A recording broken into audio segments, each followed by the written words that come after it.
The Tokyo subway attack. Downtown Tokyo, March 20th, 1995. Two men are driving to the subway station. Rush hour is about to start.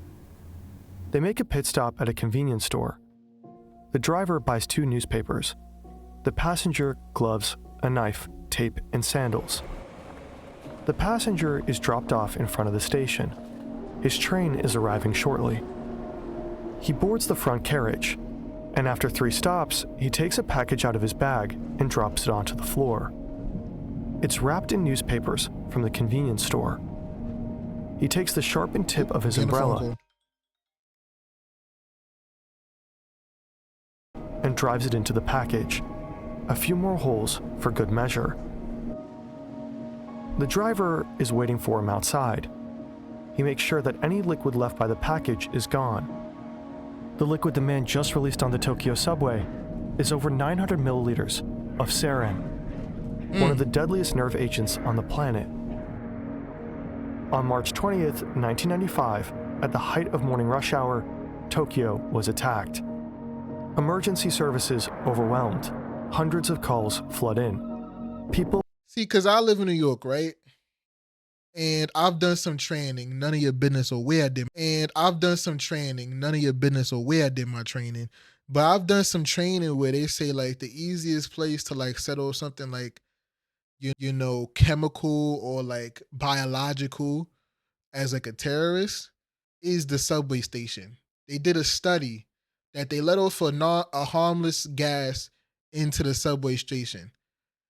And let's say it was from Canarsie L train. It traveled all the way to the Bronx and back within like a good hour or so. So my fear is one day you get on a train and then somebody pulls one of these off and damage like thousands of lives easily, you know? Especially with New York being such a hard target. Not a hard target, because they said they explain to you the difference of different levels of targets.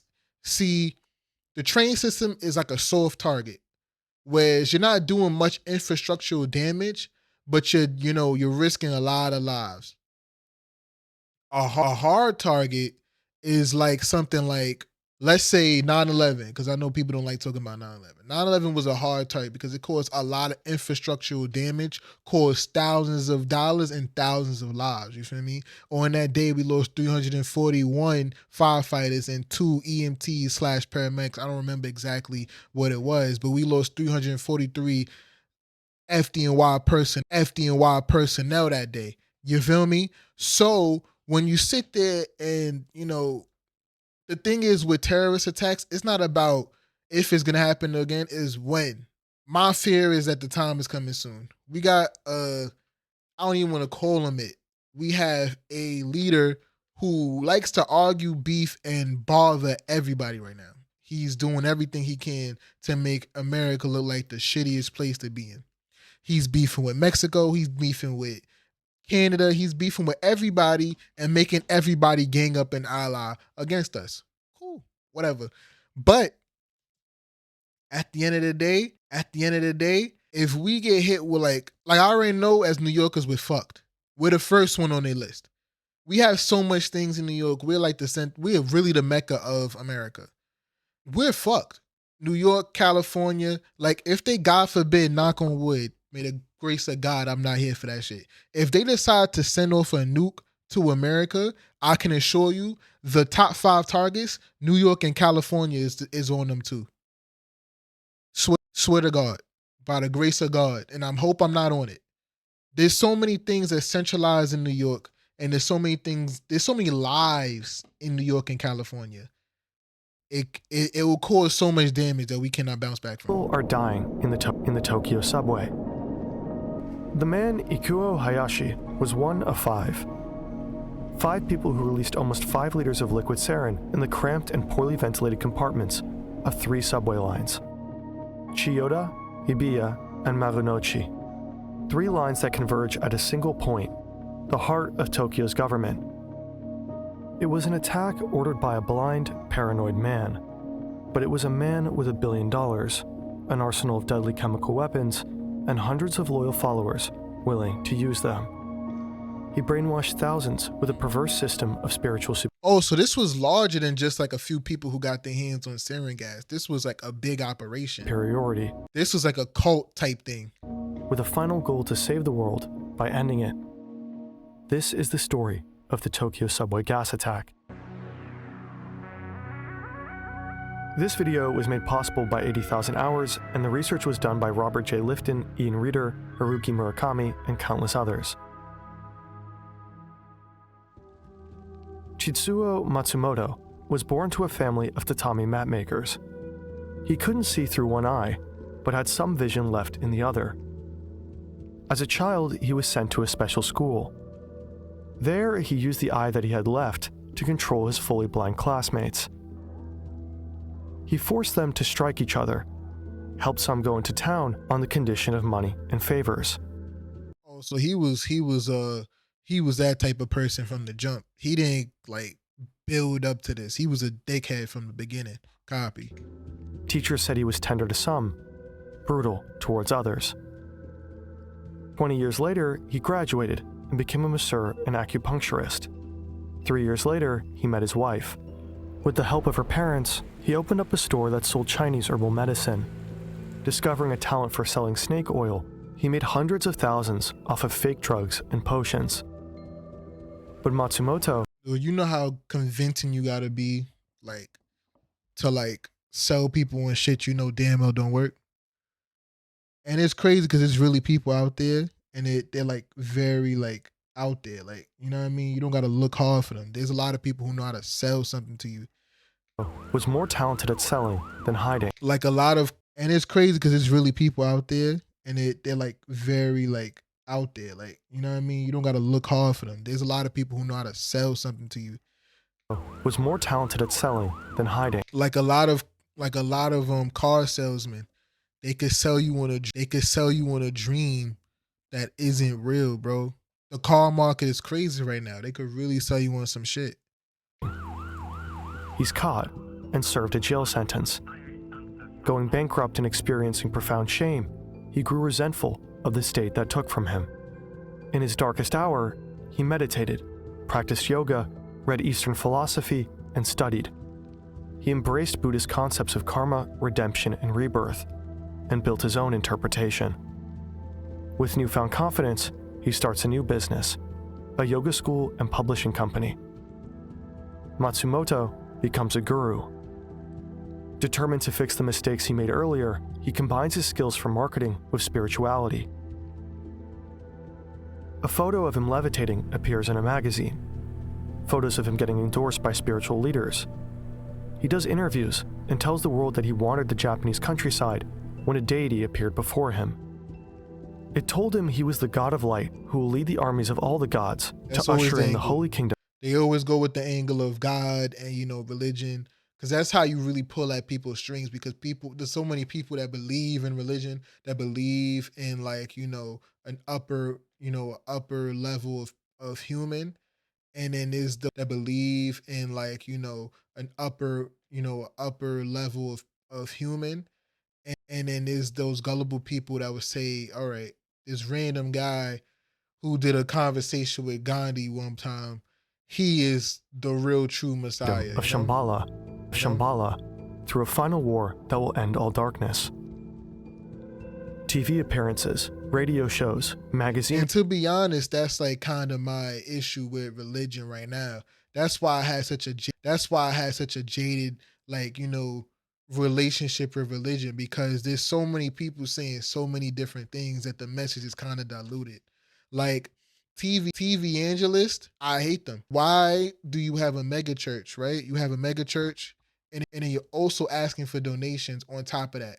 Where is this money going? You know, and I'm not going to say who, but I've had situations where people are sending these people money every month, about like $500 or so, even more.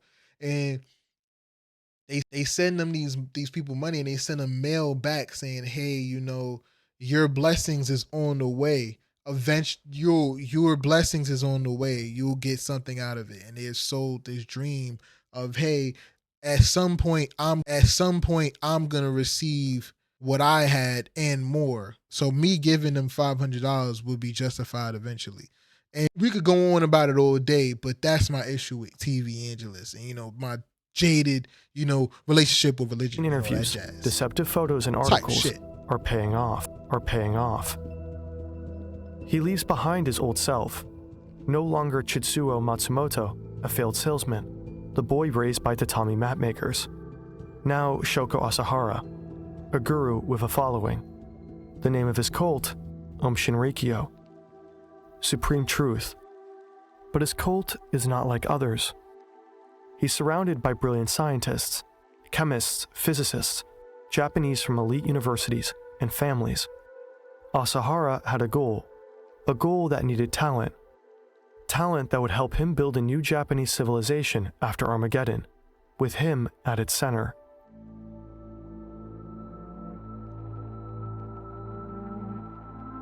In his own mind and that of his followers, he was a god. The closer you were to him, the higher your rank. To move up, he created tests. He filtered. And I heard, I saw a study somewhere where it said it's not even that hard to gain a massive following because it's just word of mouth. One person tells the next person, and the next person gain a massive following because it's just word of mouth. One person tells the next person, and the next person sells the next person on that dream. It's like a trick, like the pyramid scheme shit. You feel me? If you tell somebody, I could make all your worries go away, all you got to do is just join my group, and then tell you, the next person that you join the group, you got to tell the next person, and the next person, and the next person.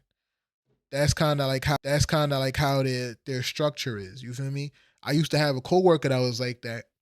He met some guy in a grocery store and he sold him on this new religion. It's not too far from, Christianity, but they believe that Jesus is a woman and the woman was prophesied to be returned on 2015. And the person came back and then told him the word of whatever scripture they say. All it takes for him is all he does is go on to the next person and just sell the person that idea or that ideology. And we used to have people that would come flowing in. I'll tell you, stop telling me about that shit. But people would flow in and he would tell them for hours, hey, this is what I'm into, it doesn't take much, just come to my church and all that stuff. It's some weird, crazy shit to see in person. Members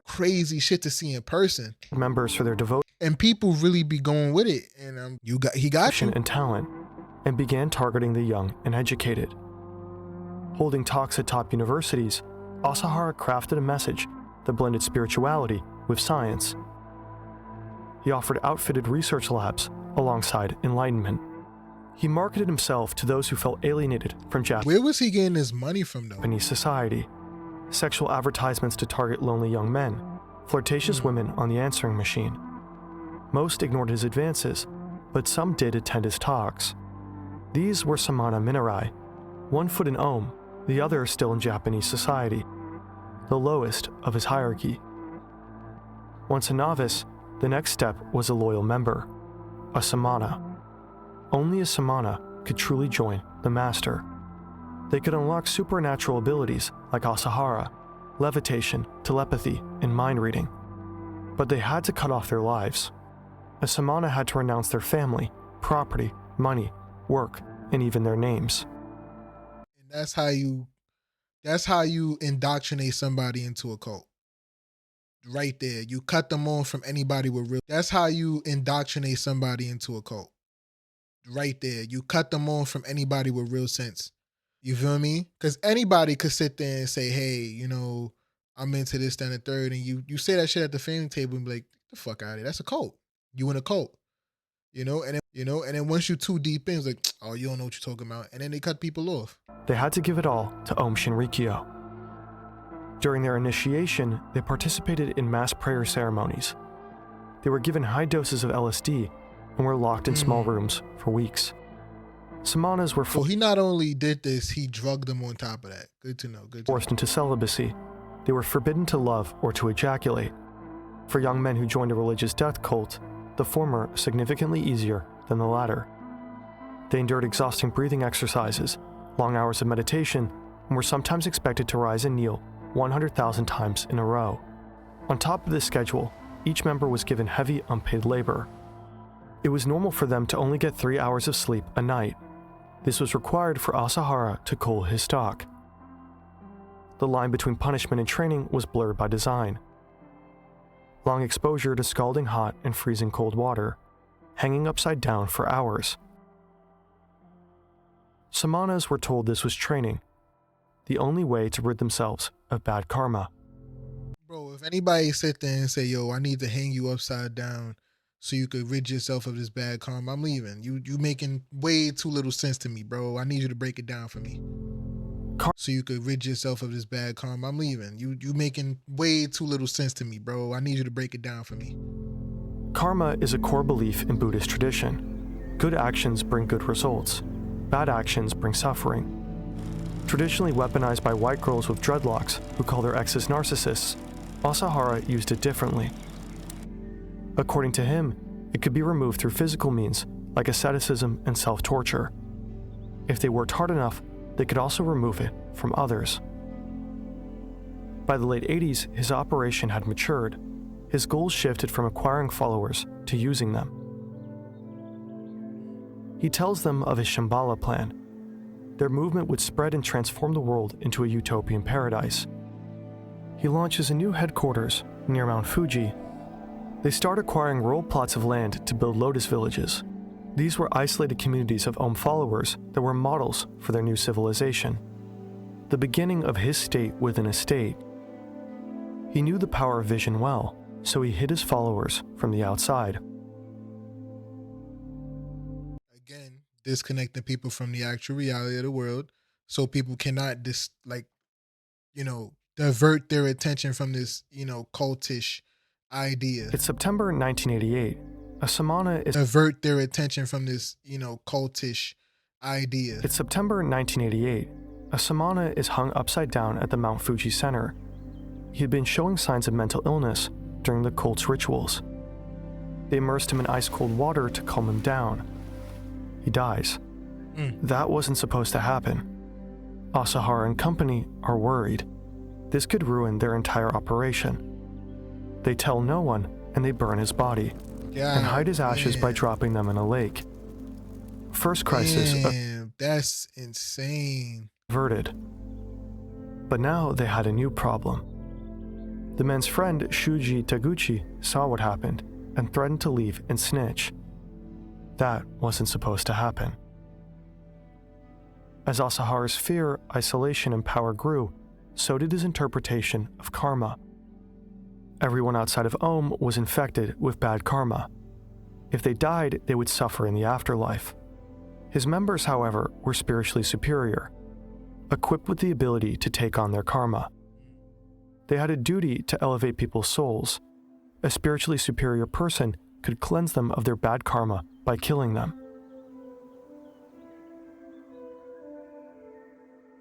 On the orders of Asahara, they had to poa Shuji Taguchi.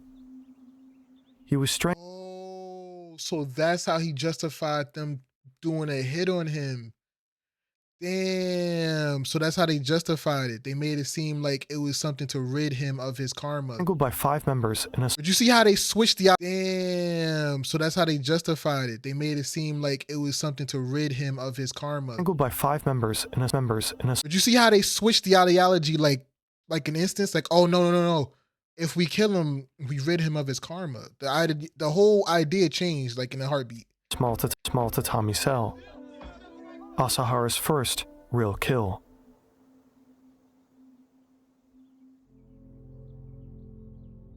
His cult was no longer a small yoga studio. Asahara had given them a spiritual right to murder. If he organized them properly, he could do even more. But the larger it grew, the more attention it drew. People were starting to take notice of the strange cult with colorful robes. Tatsumi Sakamoto is an anti-cult lawyer. He knows Aum seizes assets and holds members against their will. One day, he decides to do something about it. Months after Aum's first POA, he records an interview. He tells the Tokyo Broadcasting System of the cult's predatory tactics. To not cause offense, the TBS shows senior figures in Aum the interview out of fear, to make sure they wouldn't get sued. A few days later, a few men walk up to an apartment complex.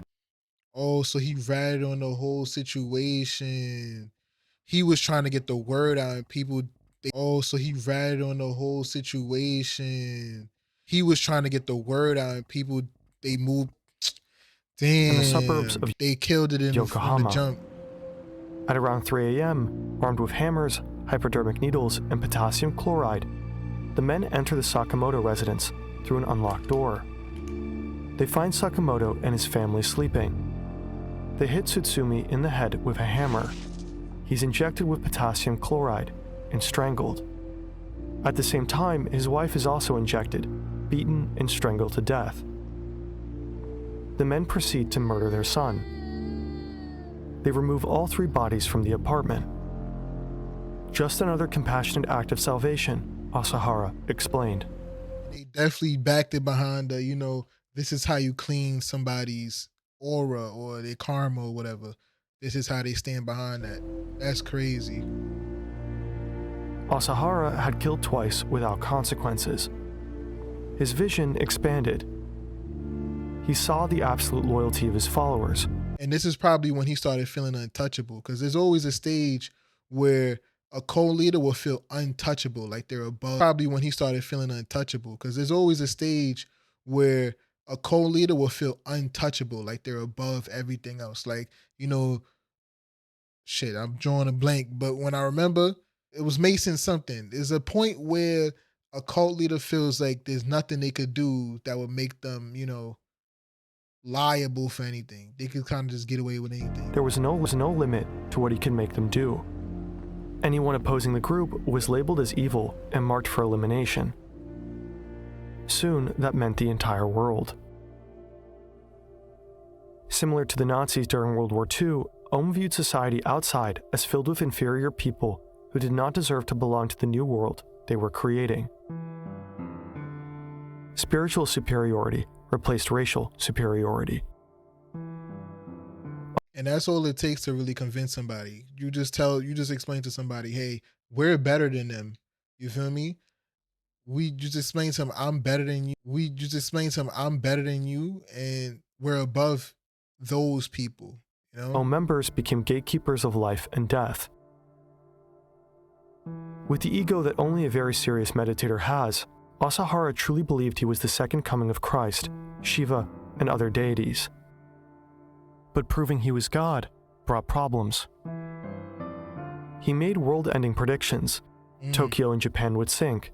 A world war would erupt between the USA and Russia in 1999. Nuclear war in 2003. He needed these visions to seem larger than... Well, he's wrong like the other motherfuckers who said they was going to do that. Hello. He's wrong. Sorry.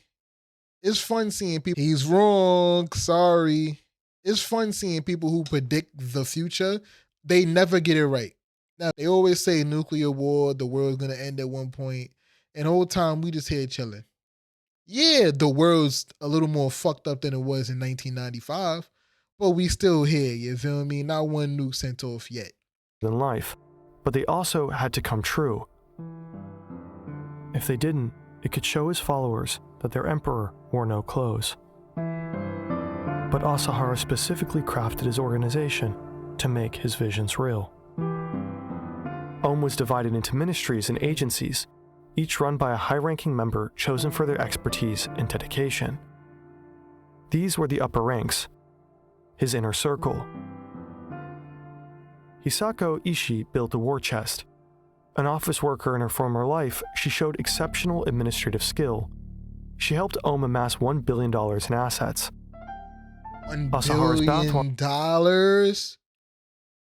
$1 billion? Are we talking USD? $1 billion? Are we talking USD or yen? Because USD and yen is two different things. $1 billion in USD is obviously $1 billion. But what's 1 billion yen? That's $6.7 million in USD. If she actually got actually got him to get $1 billion, that's fucking insane. You gotta You gotta eat her coochie from the back, B. Plus $1,000. His blood, $10,000. Nothing was off limits. When followers became Samanas, their assets were seized, including valuables co-owned by family members. They took advantage of their followers' cheap labor to launch new businesses: fitness clubs, real estate dealings, restaurants, and even babysitting and dating services. They undercut the Japanese computer market by assembling and selling computers for cheap. Eventually, they went international. A tea plant. Oh, so this became a multi-level thing. Became more than just a cult. This became a business. See, he would have been chill if he just kept it as a business and kept all that other bullshit to itself. See, now you're a drug dealer. Plantation in Sri Lanka, a sheep farm in Australia. They used shell companies to purchase a variety of high-tech equipment, chemicals, and pharmaceuticals, eventually used in the manufacture of drugs and weapons. Under the leadership of Ishii, Aum assembled the necessary capital. Now they needed to make sure they could keep the operation running smoothly. Oh, so they probably was setting it up to say, hey, the world is gonna end, and the way they was gonna do it, they was gonna make start turmoil between nations. Yo, Without problems. People really know how to be doing shit. Ikuo Hayashi was a member of the Japanese super elite. Yo, Without problems. People really know how to be doing shit. Ikuo Hayashi was a member of the Japanese super elite. He attended one of Tokyo's top private universities. He later Where the door go? became the head of the medical department at a hospital. With the help of 10 resident doctors, he set up the Astral Hospital Institute to keep the cult membership in check. Here they detained, tortured, blackmailed, and killed members and their families. Aum doctors conducted spy checks, injecting suspects with true serum drugs and interrogating them. Hayashi introduced new narco treatments, combining these drugs with electroshock therapy to try and erase members' memories. Damn, so was their roundabout way to gain their own sense of power. But even no matter how much power you get, you're still not going against But even no matter how much power you get, you're still not going against an entire nation's worth of power. People don't realize how much firepower each nation has. I know the U.S. spend billions of dollars on shit, probably even trillions of dollars on defense alone. You feel me? That's why I say the First Amendment or whatever amendment is where you could bear arms is the waste now, because now your shotgun is not doing nothing towards a missile drone strike on your family. You know, we have things that we don't even gotta be in the cockpit for. We send that shit through a postman. You feel me? Fingerprints and changed facial features to disguise their crimes. Anything to protect Asahara's plans for Armageddon. Overseeing high-tech weapons was Hideo Murai. He graduated from Osaka University with a degree in physics. He studied the X-ray emissions of celestial bodies. Murai worked closely with Asahara, who ordered him to make devices that could prove he was enlightened. Nikola Tesla's earthquake machine, a plasma weapon that would vaporize only humans and leave infrastructure intact, so Aum could inhabit the empty buildings after the world's end. These experiments led nowhere, but Asahara needed something. His fear of losing kept growing. He forced detention of members who tried to leave, kidnapped those who did. He played tapes to members where he showed wars all over the world, discussed weapons of mass destruction, and preached that they were under attack from the US, the CIA, the Japanese government, Freemasons, the Emperor, and the Crown Princess. He had to do whatever he could to maintain control, but his visions to prove he was a god weren't coming true.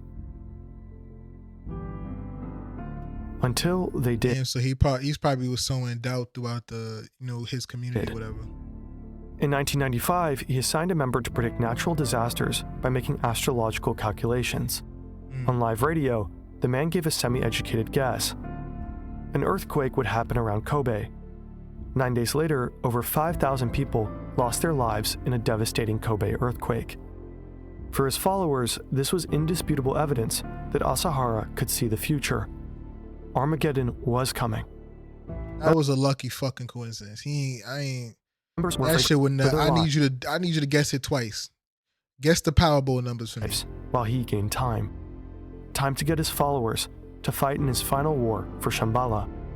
to cleanse the world of its bad karma, saving it by Guess the Powerball numbers for me. lives while he gained time. Time to get his followers to fight in his final war for Shambhala, to cleanse the world of its bad karma, saving it by ending it. He turned away from fantasy weapons to proven ones. The Ministry of Health and Welfare was responsible for biological and chemical weapons. At Aum's main laboratory, around 100 scientists work with equipment costing upwards of $30 million. Saichi Endo dropped out of his graduate program in virology at the Kyoto University Medical School to join Aum. Masami Tutsuya was a graduate student in organic physical chemistry at one of Japan's leading universities, a part-time prep school teacher before joining. They were handpicked by Asahara to find his weapons. Botulinum toxin is made by bacteria under low oxygen. It's among the deadliest known substances. Endo started by harvesting it from soil samples. Then he built large cubic fermenters to produce batches, approximately 50. They drove through central Tokyo and Narita Airport, the largest in Japan. Spraying devices were mounted inside. It would be a mass terror attempt that would topple the government. The van sprayed the toxin into the air. But nothing happened. The release was a failure. Spraying it was more difficult than manufacturing. Yeah, a terrorist attack like that would never work, because if you do it out in the open, it just gets dispersed by the air, you know?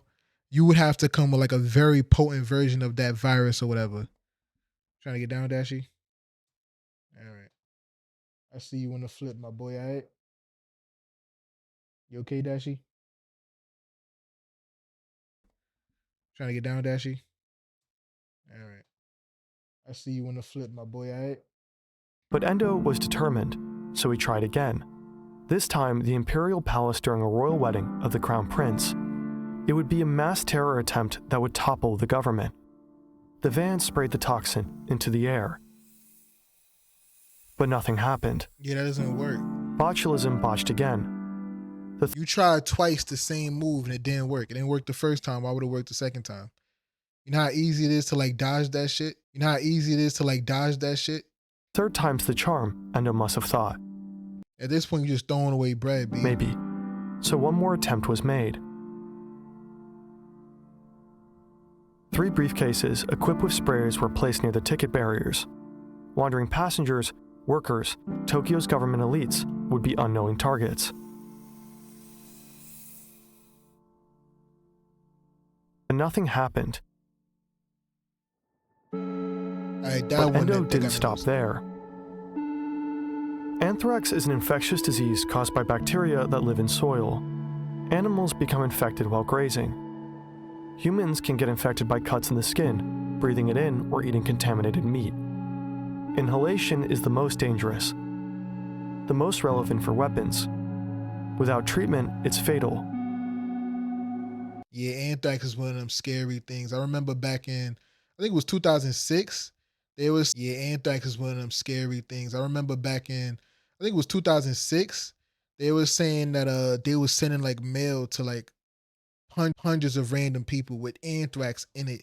You feel me? That's why they was forced to have these scanners in the postal system to check for anthrax, for bombs and everything like that. That's another thing. People were sending bombs to like high, like, you know, government officials, and that would prompted the postal service to include scanners for bombs, anthrax, chemical agents, and stuff like that. Endo probably got a harmless strain from a friend still in school. Some believe he tried to create a lethal one by combining 2 harmless ones. He moved it to mass production.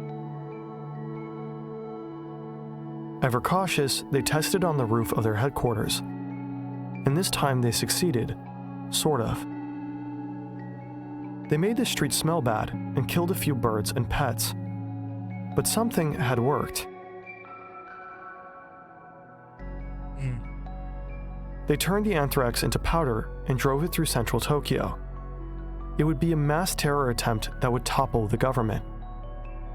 The van sprayed the toxin into the air. And did nothing, probably, right? But nothing happened. Yeah. Aum's biological weapon attempts were almost comical if they weren't so disturbing. Asahara even sent doctors to Central Africa to bring back Ebola. That failed. Attempts at cholera and Q fever also fell short. He just tried anything.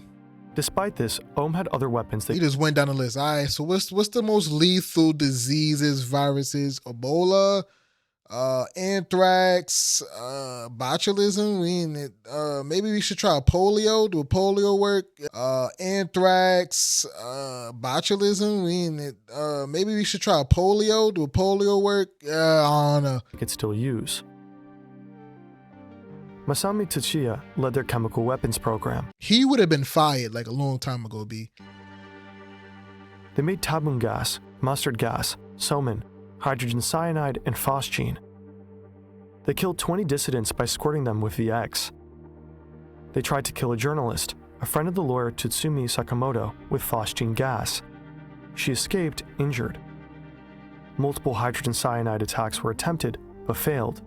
Despite their investment, the chemical weapons were rarely used at scale. There was only one weapon they used that was different, a weapon that, in Asahara's mind, had no equals. Sarin is colorless and odorless. Exposure causes symptoms in seconds, larger doses, death in minutes. Asahara was obsessed. He channeled all of Aum's infrastructure into its production. They first used sarin on a small herd of sheep on their Australian ranch. And it was a success. They moved on to human trials. Yeah, sarin is a nerve agent, if I remember, because I did, again, training for all this shit. It's a very strong and lethal nerve agent. And I believe if you don't treat it like immediately, you could. It's a very strong and lethal nerve agent. And I believe if you don't treat it like immediately, people could die from it. Two Aum members pull into a parking lot 37 meters away from a I got a computer in front of me. I could then look it up, but you know. 3-story apartment. I want to get finished with this video. Inside are 3 lawyers. They were fighting Aum in a real estate dispute and winning. The men switch on the machine, waiting for it to heat up and vaporize the 30 liters of liquid sarin. Tubing directs the gas to fans on its side. For 20 minutes, it flows into the air. But a slight breeze shifts it away from the lawyers and towards neighboring homes. Sarin enters through open windows and is pulled into apartments via AC. The next morning, 3 people are dead. 2 more die later in the hospital. Not one was one of the lawyers. See, and this is what happens when you got dummies as terrorist attacks. You feel me? This is when you get dummies to do your hits on people. Sarin had worked. Now it was time to scale it. See, and that's all it took. Oh, that shit worked. All right. Asahara ordered Tsuchiya to produce 70 tons of sarin. If everything went according to plan, they would release the gas over Tokyo. If everything went according to plan. There was a spill at their laboratory. This led to reports of a foul-smelling odor near their headquarters. Police gathered soil samples. They identified 2 compounds linked directly to the production of sarin. A newspaper reported it was suspiciously close to where Aum Shinrikyo had a commune. The higher ranks panicked. They ordered the destruction of their illegal chemicals, including all their sarin stores. Within a month, Aum built a wall inside the building, hiding the lab equipment and decorating the room to look like a prayer hall. The police didn't make a move. Despite panic inside the organization, it still seemed like they could get away with anything. But then they made another mistake. Cult members abducted a man whose sister had fled the group. Aum wanted her back because she was wealthy, but her brother would not reveal her location. Kept barely conscious, he was drugged and imprisoned. He died of an overdose. But his abduction was witnessed. A bystander reported the van's license plate, and the police traced it to a member. Combined with the sarin soil samples, this was the final straw. The police planned a raid on the Aum headquarters. But Asahara knew. Police informants leaked him the information about the incoming raid, so he told Murai to divert it. Damn, he had informants in the police too? Bro had hospitals, he had lawyers, he had everybody and police. He Again, ordered an attack on the Tokyo subway this was probably a powerful nigga at the time, in bro. 2 days. Murai had little Damn, he had informants in the police too? Bro had hospitals, he had lawyers, he had everybody and police. He ordered an attack on the Tokyo subway This was probably a powerful nigga at the time, bro. in 2 days. Murai had little time and no Sarin, so he enlisted the help of Hayashi, Endo, and Nakagawa. In 36 hours, he managed to produce over 10 liters. A spraying device was too unpredictable. This time they keep it simple: plastic bags and sharpened umbrellas. The Tokyo subway is the busiest in the world. It moves almost half the world's population every year, 3.9 billion people. The metro spans 286 stations on 13 lines. Despite the city's sprawling layout, it's known for its efficient design. 22% of all of Tokyo's residents use it every day. At 3 a.m. on the day of the attack, the team rehearsed with water. Hayashi then gave them all a hypodermic needle with atropine sulfate, a sarin antidote. Before rush hour, 5 cars set out to 5 different subway stations. Ikuo Hayashi boards the southwestbound Chiyoda line, departing from Sendagi subway station. He continues his journey for 3 stops, puncturing his bag of sarin just before reaching his last station. He exits the train, which continues to Kasumigasaki. None of the passengers notice a thing. 26-year-old Kiyoka Izumi takes a deep breath. As the air fills her lungs, it suddenly freezes in her chest. Pain spreads through her, and she doesn't know why. She feels like she's been shot. As the train approaches Kasumigasaki Station, she starts to violently cough. Everyone around her, too.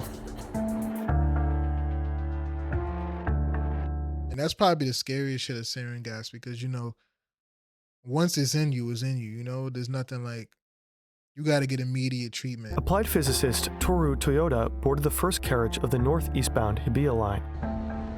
He continued his journey. Once it's in you, there's nothing like, you got to get immediate treatment. Applied physicist Toru Toyoda boarded the first carriage of the northeastbound Hibiya line. He continued his journey for only 1 stop, puncturing his bag before leaving at Ibitsu Station. All 900 milliliters of sarin leaked out. The passengers evacuated the carriage 3 stops later. The train continued with an empty front carriage until Kasumigasaki Station, where it was taken out of service. Masato Yokoyama boarded the 5th carriage of the Marunouchi Line train to Ikebukuro. When it approached his last station, he poked his packets of sarin, but only one was punctured. He cleaned the umbrella in the bathroom and got into his driver's car. Since the package was mostly intact, sarin was released very slowly. It was only when it reached the end of the line and returned that the package was discovered. The car was quickly wiped down, but it continued and completed another full journey. It was finally taken out of service 1 hour and 40 minutes after Yokoyama had punctured his package. And I'm willing to bet that was the reason they got caught. It's because that one jackass didn't fucking do it properly. On the other end of the Hibiya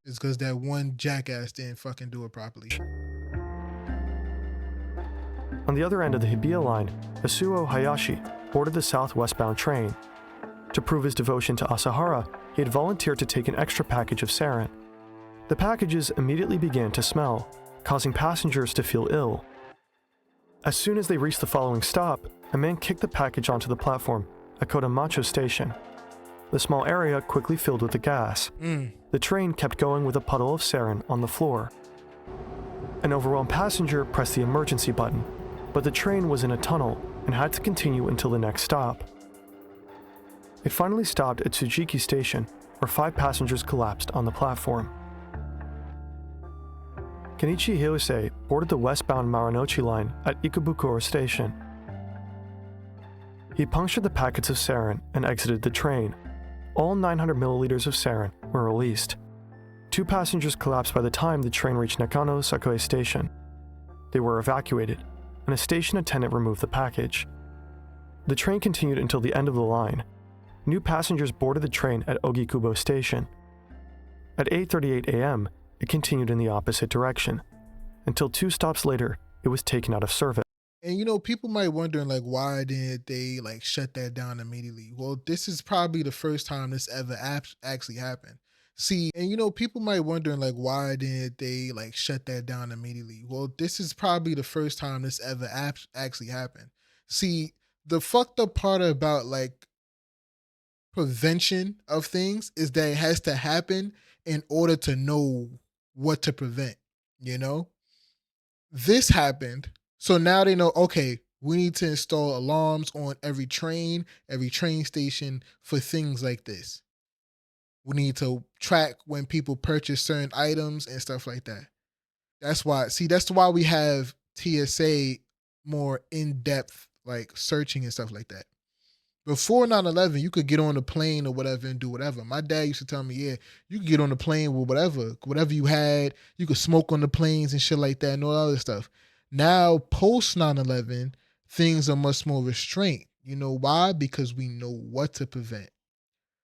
When that boat set on fire back in like the 2000s or something like that, when the boat was on fire because somebody set off a heating iron inside their cabin, they knew, hey, we should not allow things that could easily catch fire on a boat.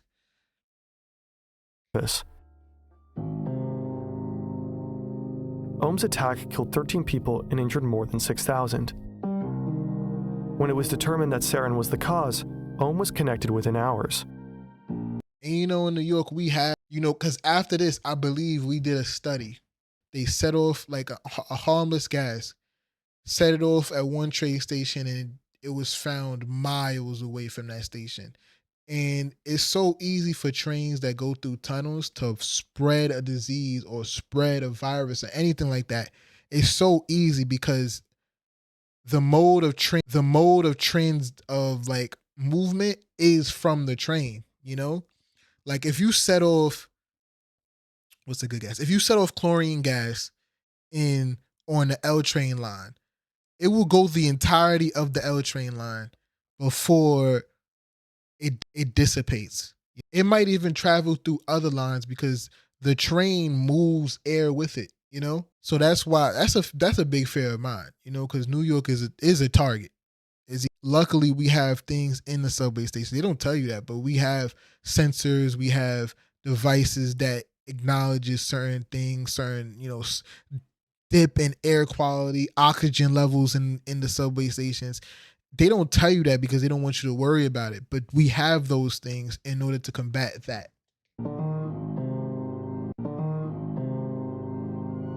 On March 22nd, the police raided the Aum headquarters and other Lotus villages. They discovered the infrastructure meant to produce chemical weapons. Hideo Murai, the mastermind behind the attack, was murdered by Yakuza in public. Asahara was arrested in late spring, hiding in a hidden room covered in his own piss. I love the Yakuza because they're like sort of like their Crips and Bloods. They originally was set out to, protect the city and protect the people or whatever, and then divulge into some gang, just doing whatever the fuck they do. He and 12 other Aum members were given the death penalty. They were executed in 2018. While the attack was terrible, it could have been even worse. Tsuchiya produced sarin at over 70% purity from Matsumoto. That level was deadly enough to float into a neighboring house and still kill 3 people. Under the pressure of time, Endo had made a batch half as pure for the subway attack. Because of the accidental spill in the previous year, he didn't have access to all the chemicals needed for production. If he did, the result could have been far different. Aum was given official religious status by the Japanese police. It got tax breaks, immunity from prosecution, and made it difficult, taboo, for police to investigate. Risk-avoidant police and a paranoid man who knew how to hide after his first business failed. It wasn't a coincidence that he moved members far away from civilization and described what they did with vague spiritual nonsense. A yoga studio that brought lonely people together, peer pressure and isolation manipulated what was acceptable. Then Asahara slowly kept turning up the temperature. He purposely hunted individuals good at solving problems, and he gave them problems to solve that were terrible. All around us are systems whose goals are not aligned with human well-being. albeit at different scales. YouTubers. That was just a long IOW video. Yo, Aum! Hey, yo, it's your boy Chad. I'm about to suck your dick this time, Jesus. Good, my heart.